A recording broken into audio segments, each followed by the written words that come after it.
So this week's parsha is Vayechi, and similar to what we've seen in Chaye Sarah, it talks about the life of a person as they're dying, right? So it's the death of not just Jacob, but also Joseph. It's interesting the way it poses it to us, not just of these people dying, but that they lived, right? The emphasis on the fact that they lived and what their stories were. Interestingly, towards the end of this, when Joseph is dying, he says to the people that God will remember them and return them to the land that was promised to Abraham, Isaac, and Jacob. I think this is very interesting because it shows us this foreshadowing of what's to come. I think he is saying that as a reminder to strengthen the people's resolve, because we know what happens coming ahead of this is that we get into the Exodus story, slavery in Egypt.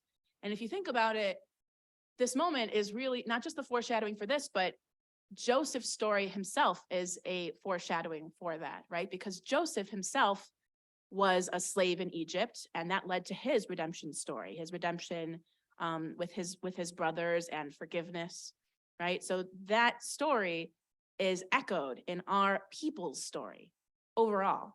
And that story is completely central to our identity.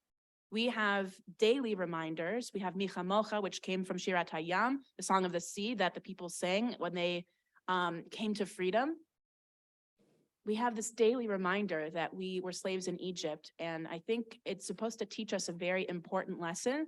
So even though we know there's some suffering coming ahead for the Israelite people as they stay in Egypt, it wasn't the right time for them to go back to the land.